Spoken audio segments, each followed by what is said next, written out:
o mercantilismo da fé continua cada vez mais investindo nas manobras teológicas psicodélicas, de modo a arrancar o dinheiro do trabalhador, do fiel, para sustentar os vagabundos, aqueles que, tanto quanto no Antigo Testamento, na tradição judaíta, exploravam o povo trabalhador do campo. Inventaram o templo e a monarquia para poderem, de alguma forma, oprimirem o povo até a sua última gota de sangue. Hoje nós vamos falar de um assunto muito importante, o dízimo, constituído na Bíblia com uma finalidade específica. Para alguns, princípios éticos, máximas, solidariedade, tzedekah, justiça e equidade. Seria mesmo realmente o dízimo instituído na Bíblia, de alguma forma, uma maneira para alimentar o povo carente? Ou, na verdade, uma justificativa para sustentar uma elite? O que sobrava, na verdade, para o povo? As migalhas, como eu vou mostrar agora. Seja muito bem-vindo ao meu canal. Eu sou Alessandro Moreno, sou teólogo, filósofo e escritor na academia, mais conhecido como José Alessandro Neves. Meus livros estão à venda em diversas livrarias do Brasil. Você poderá comprar comigo. Se quiser aproveitar a promoção, é só entrar em contato pelo WhatsApp e se debruçar numa leitura rica e profunda de conhecimento. Dito isto, vamos soltar a vinheta, porque me segura, senão eu caio.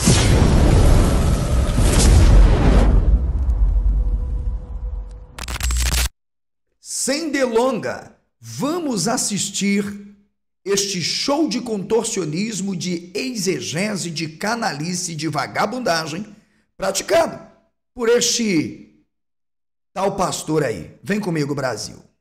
Pastor, eu posso pegar meu dízimo e dar para os pobres? Minha igreja já é rica, meu pastor já é rico, mas tem uns irmãozinhos pobres lá que eu gostaria de pegar. Com esse dinheiro do dízimo eu posso fazer tantas coisas, pastor. Tem esse monte de crente que ele fala assim: por que não pega o dízimo e dá para o pobre?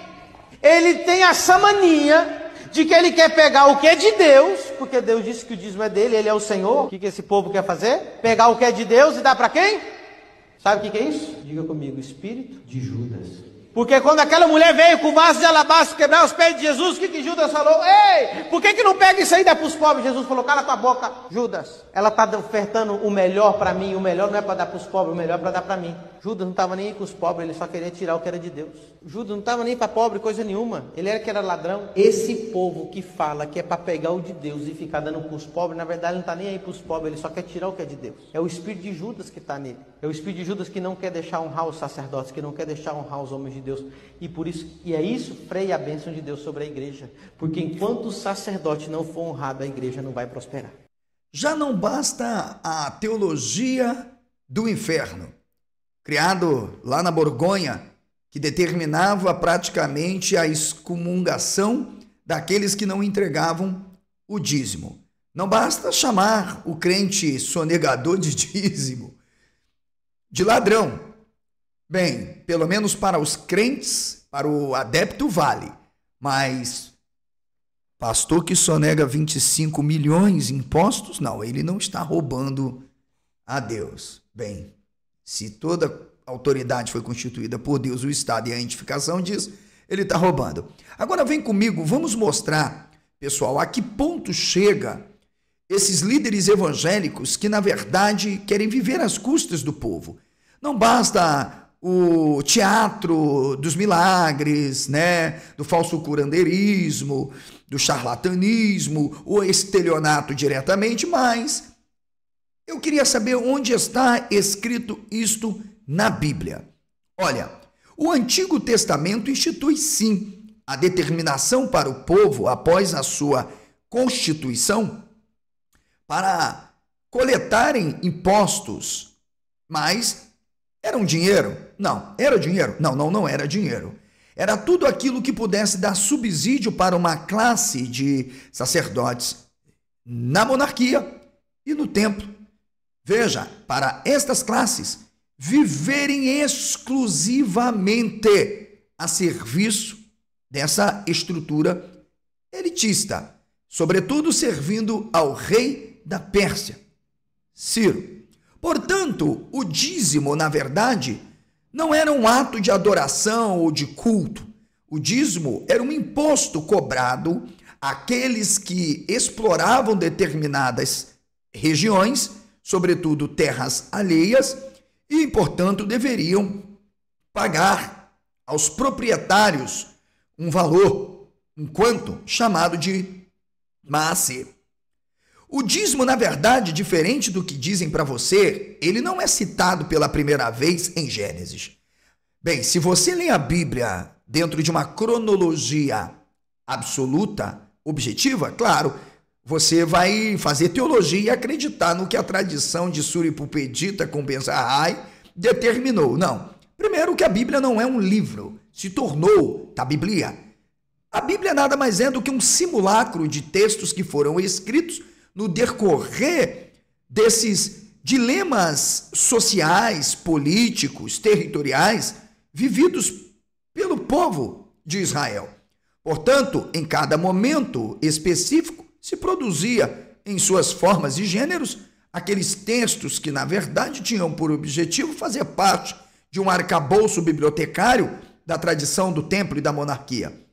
Veja, os povos antigos praticavam o maaser, o pagamento do dízimo, mas no Antigo Testamento, seja pensando Septuaginta ou a chamada Tanar, Torá, Neviim e Ketuvim, o dízimo nada mais era do que a institucionalização da opressão do povo trabalhador para sustentar uma elite de sacerdotes do templo e da monarquia, instituído a partir do exílio babilônico, deixando claro para você que Abraão não existiu, Moisés também não existiu, simplesmente são, vamos dizer, figuras fictícias que são criadas, na verdade, dentro da estrutura da narrativa, para, de alguma forma, intervir ideologicamente e explicar as razões pelas quais essas instituições estão sendo criadas. Vem comigo para a gente entender, na verdade, como surge o dízimo a partir do exílio babilônico, ou podemos chamar após o exílio. O texto está na tela. Este é um texto de um livro que nós conhecemos como Crônicas.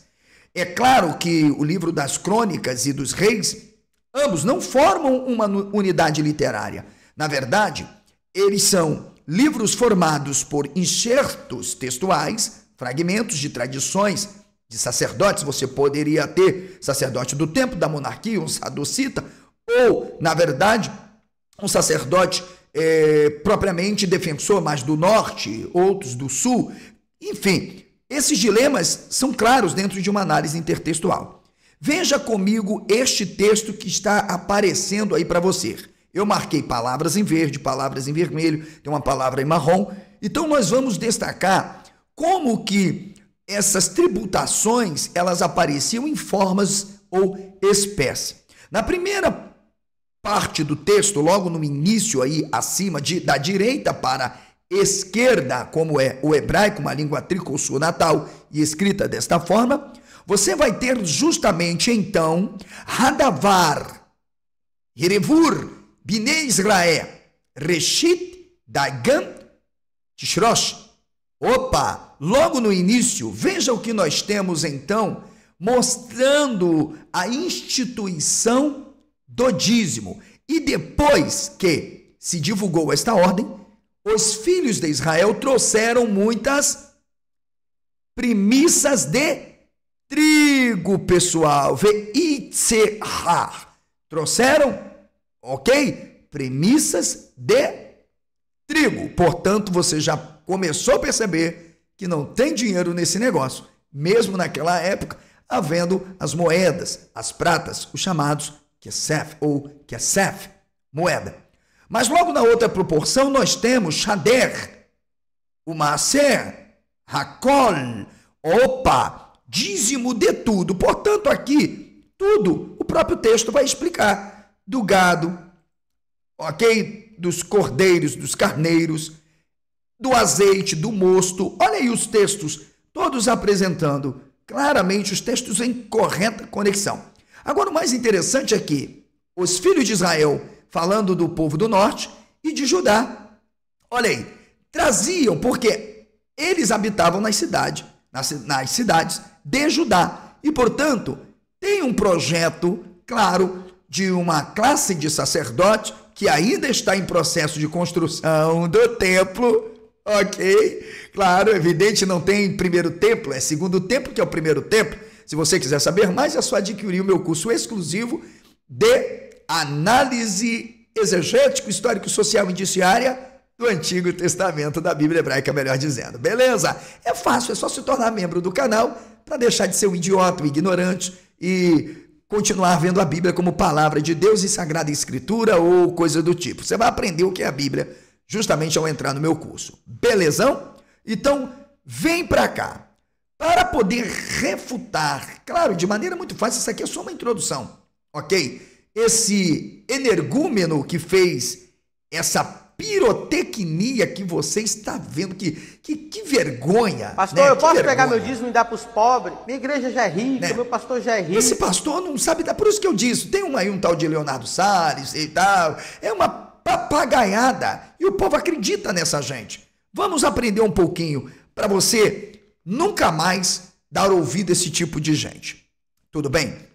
Olha só, na época da construção ou do próprio templo, dito templo sagrado, que foi construído após o exílio babilônico, porque até que me prove o contrário, eu aposto todas as minhas fichas, porque vier com a narrativa de que tem um templo de Salomão antes do exílio, é uma palhaçada. Mas tudo bem, tem gente, teólogo aí de boteco, defende isso. Foi então instituído pela própria tradição, ou seja, por quem manda e pode fazer obedecer. 2 grupos específicos para servir. Um grupo vai estar diretamente ligado ao templo e o outro à monarquia. Dividindo-se esses grupos, você terá os Kohanim e os Leviim. Kohanim vem de Kohen, sacerdote. Kohanim é o plural, sacerdotes. Leviim é o plural de Levi. Falando acerca daqueles filhos de Levi que foram separados para representar também o povo de Israel. Então veja, a partir da dedicação justamente do templo, para manter toda esta estrutura, e lembrando, o rei Ciro, o rei da Pérsia, apesar de ter sido um grande rei e assumido, inclusive, a liderança do povo, inclusive sendo instituído como Mashiach e até pastor de Israel, né? Hashem Broi Lo Ersá, recebendo diferentes homenagens, inclusive, enfim, esse Ciro, ele determina que os encargos colhidos por este povo, e é claro, para manter a administração da monarquia, fossem levados para ele. Então, estes sacerdotes que se dedicavam ali, eles recebiam uma porção, mas havia um grupo específico que não tinha recebido uma porção. Esse grupo era os chamados Leviim, era o grupo de levitas, ok? Então, nesse contexto, o Templo de Jerusalém passa a ser o foco, o epicentro da exploração. E é por isso que os sacerdotes lutam entre si. Eles estão preocupados, porque o povo que vai para o norte é um povo politeísta, que adora El, Baal, Ashrá, enfim, o que sempre adorou. E o povo do sul quer firmar a ideia de um Deus todo-poderoso, exclusivo, que não é Deus. Nada mais é uma insígnia étnica que representa a base clara, constitutiva do tribalismo antigo, que é a monarquia, é o dito Hashem ou Javé. Ok, dito isto então, irá se instituir a partir do pós-exílio algumas espécies, vamos chamar aqui de tipos de dízimos ou oferendas que eram obrigatórias. Elas eram levadas para os sacerdotes e eles decidiam o que faziam. A primeira delas aparece aí, Bicurim. Bicurim, como falamos lá de Reshit, significava primeiros frutos. Ou seja, os sacerdotes não eram bobos. Veja, nem o trabalhador colhia, Veja, sabe o que é você trabalhar, você ralar, você suar a camisa e você não poder experimentar o primeiro fruto? É isto mesmo, você não podia. Imagine, vamos aqui tentar usar um exemplo. Um pomar de laranjas. Sim, você não poderia pegar uma laranja e cascá-la para chupar. Simplesmente porque os primeiros frutos não eram justamente para você nem para sua família. É para os sacerdotes que diziam que isso estaria sendo como para o próprio Deus. Que cambadas de picaretas e vagabundos. Nada diferente do que a gente vê hoje nesse mundo da fé, não é verdade? Então, este primeiro dízimo, que já era conhecido como Maaser Bikurim, este dízimo era tirado para os sacerdotes, para os Kohanim. Ok? Portanto, é justamente isso. Inclusive, você já percebeu que a prática é igual? O pastor diz que você não pode mexer no seu salário e quando você receber, a primeira coisa que você deve fazer para não gastar é poder tirar logo o dízimo. O dízimo. Porque o dízimo é do Senhor. É do Senhor que vai para um resort, é do Senhor que vai para um hotel 5 estrelas, é do Senhor que frequenta os melhores restaurantes, é do Senhor que usa o teu dinheiro para pagar miliciano como segurança. É o Senhor que, na verdade, tem carro importado, cabeças de gados, mansões, enquanto você, meu irmão, que está aí me assistindo, fazendo essa cara sabe, gente batizada no limão, com vinagre e tudo que tem de ruim. Então é justamente isso que eu estou tentando te ajudar. Vamos então falar do segundo dízimo, para a gente colocar esse picareta aí no lugar dele. O segundo dízimo era conhecido como Terumar Gidolá. Terumar Gidolá. Terumar Gidolá era uma espécie de dízimo, preste atenção, que equivalia a 2% da colheita que era dada aos sacerdotes. Oh, glória! Então você multiplica em 2%. Você já tirava 10%, mas não há só mais 10%. Você também tinha que tirar 2% da colheita para dar aos sacerdotes. Terumar Gidolá. Conhecido, vamos chamar assim, o dízimo grande, né? Por isso que tem pastores aí que dizem que eles precisam do dízimo, do dízimo, do dízimo, do dízimo. Gente, essa turma de sacerdotes eram vagabundos. Era turma de vagabundos, não trabalhavam não. Entende? Queriam viver. Para isso eles precisavam inventar histórias, como, por exemplo, que foi o Deus Todo-Poderoso que abriu o Mar Vermelho, que não tem mar. Tem um cara aí, um tal de um historiador aí de YouTube, dizendo que houve abertura do Mar Vermelho, que teve dilúvio, que tem provas, achados. Gente, dá até pena desse tipo de... É o nível de gente que está saindo da academia. Então, preste atenção. Depois nós temos um terceiro dízimo. Senta para você não cair, meu filho, senta. Era o chamado Maaser Rishon. Este que apareceu aí no texto, para você poder entrar no meu curso de hebraico, parar de falar besteira e acreditar nessa gadaiada aí. Tá entendendo? Que fica usando Bíblia para tirar o seu dinheiro, suor do teu trabalho, entende? Te prometendo milagre, cura, dizendo que você vai ter casa própria, que vai sair do aluguel e no final você usa o teu dinheiro para pastor e é despejado. Olha aí, é justamente aí essa palavra que aparece, o Maaser Rishon ou Maaser Rishon. Sim, é esta palavrinha marcada aí. Quer saber mais? Clica aqui, ó, seja membro. Vem ser feliz de verdade e parar de ser um bestializado e um alienado. Vem comigo, Brasil, que o negócio tá bom. Então, esse Maaser Rishon, ele era o primeiro dízimo, porém, entretanto, todavia, muito comum aos vagabundos, se tirava 10% do restante da colheita que era dada para os Leviim, ou seja, para aquela tribo que eu falei. Então você tinha que sustentar sacerdote com dízimo, dízimo de dízimo e mais os auxiliares, significam os aprendizes de vagabundos. Isso mesmo. Por sua vez, os próprios os Leviim que recebiam o dízimo, olha como eram os sacerdotes. Eles tinham que dar 10% aos sacerdotes. Então já multiplicou quanto que os sacerdotes, na verdade, estão ganhando? Lembrem de Bikurim, as primeiras frutas, 10%, sacerdote, Ter Magdalá, lembre, 2% da colheita, sacerdote, eles já estão com quanto? 12%. Só que tem um problema. O dízimo dado para os leviim eram também determinados 10% para os sacerdotes. Imagine somando mais 22% num total independente de valores. Vem comigo, porque esse camarada aqui, ele pastor, conseguiu eu posso pegar meu dízimo tudo. e dar para os pobres? Minha igreja já é rica, Ele meu conseguiu. pastor já é rico. Fazer? Pegar o que é de Deus e dar para quem? Sabe que Judas não tá nem pra Ele pobre, coisa conseguiu, nenhuma. Brasil. Ai, ai, ai, ai, ai. Agora você entendeu, meu amigo, minha amiga que está aqui, a importância de você pegar aí o teu aparelho de celular e mandar um Pix para ajudar o meu trabalho? Eu não te prometo milagre, cura, não te prometo sair do aluguel, não te prometo ter carro importado, casa própria.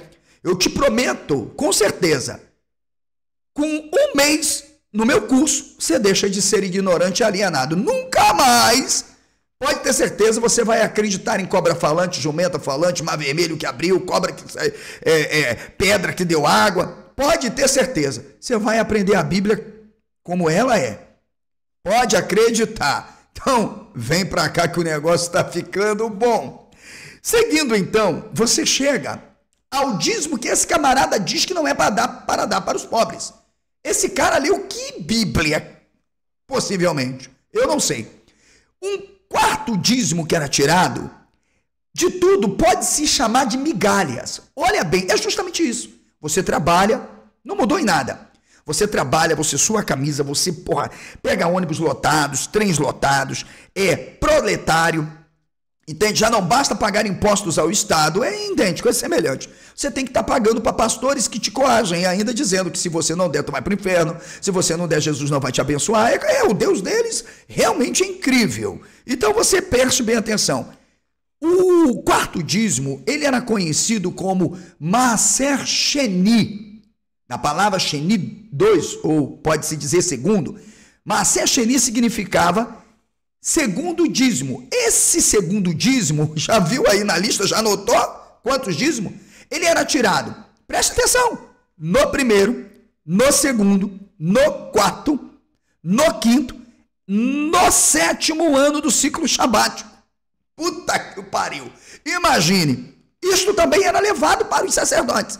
Só que este Maaser Sheni, de alguma forma, era um dízimo chamado redimido. O que você fazia? Você tirava, o agricultor tirava esse dízimo de 10% do restante da colheita e levava para Jerusalém. Sabe o que acontecia? Os sacerdotes se debruçavam, tinha uma pança e uma barriga que você não tem noção, né? Se deliciavam enquanto o povo ficava a mercê.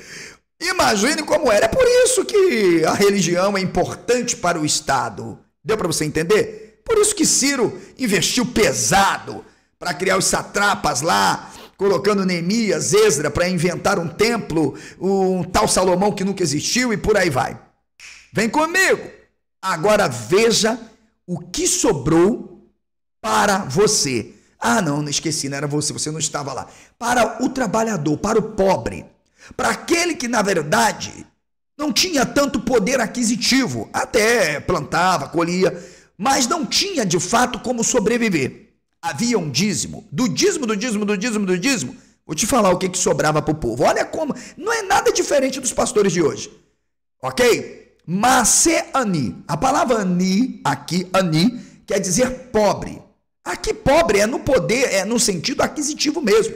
Pessoas que dependem de ajuda, de uma mão amiga, que passam dificuldades, que muitas vezes não conseguem colocar o pão dentro de casa, ou estão na dependência de um benefício do INSS, pagaram durante 20 anos dentro de uma igreja 10% do dízimo e na hora que se aposentam, o pastor manda para a fila do INSS. Ele cobrou imposto, mas na hora que você está doente, você tem que ir para a farmacinha popular ou morrer esperando uma vaga no SUS. É mais ou menos assim que eles fazem. Então preste atenção, este Maaser Ani, que nós estamos falando, era um dízimo para o pobre. Ele era determinado como o dízimo do pobre. Esse dízimo, ele era tirado em alguns períodos da colheita. Ele era propriamente no terceiro e sexto ano do ciclo sabático. Portanto, você percebe que não era sempre, era somente no momento do ciclo sabático, ok? Do Shabaton, onde se comemoravam algumas festas, inclusive as festas foram inventadas não por questões culticas diretamente, porque era uma maneira de explorar o povo. Como que vocês acham que as igrejas evangélicas, elas se enriquecem? Fazendo festas. Os cultos foram inventados para isso, para tirar dinheiro do povo. Você diz que tem um Deus lá que vai operar milagre, que tem que ser adorado, que tem que ser isso, entende? Aí institui algumas festas, obriga, como o estatuto, como o Rucot, o Ruquim, que o povo tem que estar ali e não pode ir de mãos vazias, então o cara tem que levar alguma coisa, porque ele acredita que se não levar a divindade, vai puni-lo. Doeu, né? Ok, então este dízimo era migalha de migalha de migalha de migalha de migalha de migalha. Ao invés de levar esse dízimo Maaseh ao templo, ok? O Maaseh Eni, e era o Maaseh Sheni, claro, esse dízimo era dado aos pobres. Agora você acha que era alguma coisa que prestava? Claro que não era. E por quê? Porque se primeiro da colheita era tirado para os sacerdotes, depois para os levitas, o que era levado era o que não prestava. Era tipo aquela sobra de restaurantes, que vocês conhecem bem. Eu trabalhei na zona sul do Rio de Janeiro, vendendo limão, maracujá, picolé. E quantas vezes eu não passava e via pessoas na porta do restaurante esperando o expediente fechar? E alguns restaurantes faziam quentinhas das sobras das comidas e davam para as pessoas que ali estavam. Então observem que, gente, de onde esse energúmeno, esse picareta, entende? Da fé, é o nível de... Por isso que eu disse, já está difícil fazer teologia nas universidades, porque são dominadas praticamente por igrejas. Isso é fato. Ok? Aqui no Brasil nós temos uma chamada PUC. Você, por muito cuidado, você sai dali quase um padre ou um pastor. Mas como não podem controlar justamente a pesquisa, e uma pesquisa tem que atender critérios científicos e, sobretudo, uma investigação acuidosa e fundamentada, evidentemente, em documentações e, vamos dizer, propostas probabilísticas, é quase. Então, infelizmente, tem os seminários de teologia, de boteco, com placa de igreja. Você tem Mackenzie, você tem Bennett, você tem aí agora o tal de o MESP, enfim, o cara quase sai dali um vice-deus. Quase a grande maioria vai para ali para aprender teologia. Teologia, Bíblia é zero. É simplesmente porque a hora que forem saber o que é a Bíblia de verdade e foi ensinado que a Bíblia nada mais é do que uma coxa de retalhos de vários fragmentos e textos escritos em épocas distintas por mãos e tradições distintas, essas pessoas, com certeza, não continuarão nesse segmento. Por quê? Porque vão descobrir a verdade. Tudo bem? Então, primeiro, mostramos para este picareta aqui, Pastor, eu posso... que, na verdade, havia inclusive um dízimo, mesmo que fosse a sobra da sobra da sobra, que era dado aos pobres. E, portanto, de onde ele tirou, sobretudo, que Judas tomou, ele confundiu ofertas alçadas com dízimo. Porque, segundo, eu não vou nem entrar aqui em questões se Judas existiu ou não, ok? Do ponto de vista da análise, da crítica literária, da narrativa bíblica, não. Mas de onde que Judas tirava do dízimo? Porque ele está falando de dízimo e depois ele faz um gatilho mental rápido, um nexo, né? Para falar de dízimo. Não. Não pode. Então, Brasil, eu vou ficando por aqui. Eu peço a você que compartilhe e sente o dedo no like. Se você gostou deste conteúdo, aí embaixo tem só valeu demais. Você não vai ficar mais pobre nem mais rico para me ajudar a levar um conteúdo libertador de verdade, que vai iluminar você que coloca a Bíblia debaixo do braço e feliz vai para a igreja cantando assim: eu vim trazer o meu dízimo e oferta, e muito mais o Senhor vai acrescentar. Tô vendo. Então, fique aí. Se quiser, se inscrever no meu clube de membros, é só você clicar aí, seja membro, entre em contato comigo pelo WhatsApp para você ter acesso a todos os conteúdos. Você pode comprar meus 5 livros pela promoção exclusiva, é um combo com 5 livros mais 2 esboços por apenas R$350, você pode pagar em 10 vezes no cartão. Presentei aquele pastor da tua cidade, que eu tenho a certeza que ele vai te excomungar. Um beijo no coração, eu espero vocês pastor, em um próximo vídeo ou em uma próxima live refutando picaretas.